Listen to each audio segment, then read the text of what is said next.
menguatkan batin di tengah hidup. Pernah kita bertanya, mengapa hari ini orang terasa mudah sekali tersulut perasaan? Disenggol sedikit, tersinggung.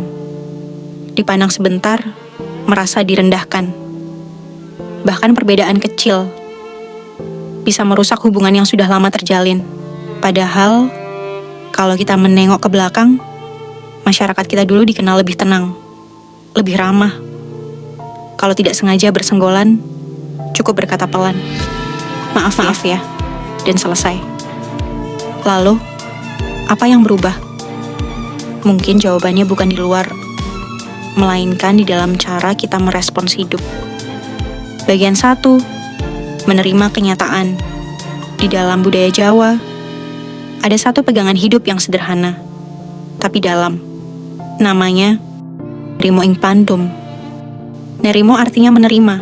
Maknanya adalah menerima bagian hidup yang sedang kita jalani saat ini. Ini bukan menyerah, bukan berhenti berusaha, tetapi menerima kenyataan sebagaimana adanya sebelum melangkah ke tahap berikutnya. Masalah sering muncul ketika seseorang belum menerima porsinya, tetapi sudah sibuk membandingkan diri dengan porsi orang lain. Kenapa dia lebih dulu? Kenapa dia lebih banyak? Kenapa hidupku tidak seperti itu? Pertanyaan-pertanyaan ini pelan-pelan mengikis ketenangan batin. Bukan karena hidup kita buruk, tetapi karena pikiran kita terus berlari ke tempat yang bukan milik kita. Menerima kenyataan bukan berarti pasrah, melainkan sadar bahwa hidup punya ritmenya sendiri. Ketika seseorang bisa berkata dalam hati, ini memang bagian hidupku saat ini. Disitulah batin mulai tenang, dan dari batin yang tenang, lahir keputusan yang lebih jernih dan tidak mudah terseret emosi. Bagian 2, kesadaran akan harga. Namun, menerima saja tidak cukup. Ada lanjutan penting yang mengingatkan kita bahwa perubahan tidak datang dengan sendirinya.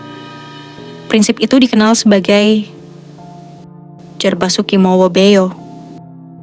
Artinya, sederhana. Setiap kebaikan, setiap keberhasilan, selalu ada harga yang harus dibayar. Harga itu tidak selalu uang. Kadang berupa waktu, kadang tenaga, kadang kesabaran, kadang rasa tidak nyaman. Prinsip ini mengajarkan satu hal penting, menerima kenyataan. Bukan berarti berhenti berjuang. Justru setelah menerima, kita menjadi lebih jujur pada diri sendiri.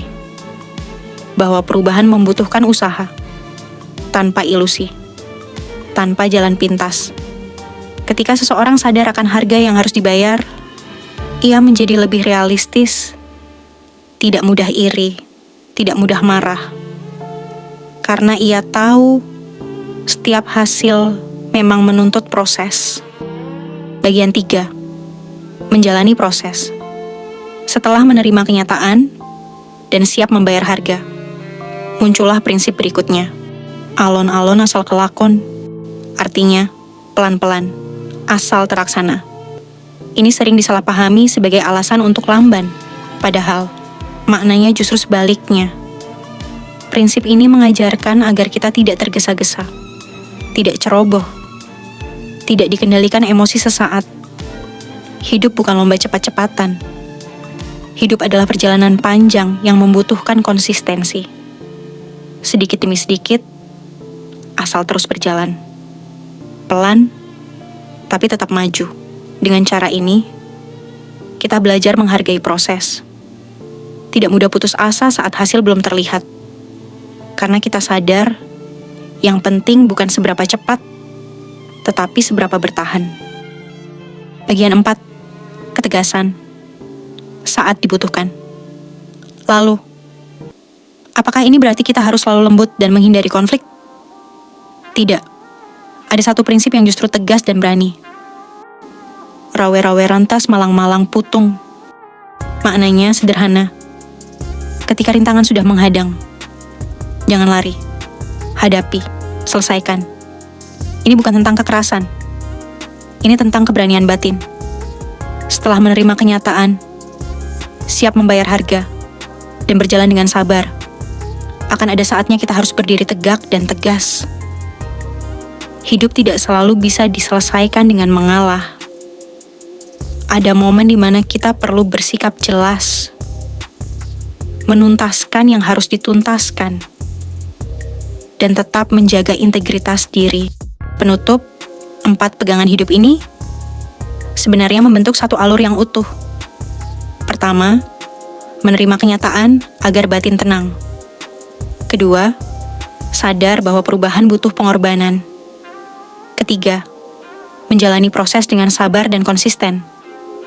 Keempat, berani menghadapi rintangan saat waktunya tiba. Mungkin yang membuat kita kehilangan ketenangan hari ini bukan karena hidup semakin berat, melainkan karena kita sering melompati proses-proses ini. Ingin hasil tanpa menerima. Ingin berhasil tanpa membayar harga. Ingin cepat tanpa kesabaran. Mungkin sudah saatnya kita tidak hanya mengejar perubahan di luar, tetapi memulainya dari dalam. Dari cara kita menerima, menjalani, dan menghadapi hidup itu sendiri. Sebelum kita akhiri, saya ingin menyampaikan permohonan maaf jika dalam penyampaian tadi terdapat pengucapan bahasa Jawa yang kurang tepat atau kurang sempurna. Hal itu sama sekali bukan disengaja.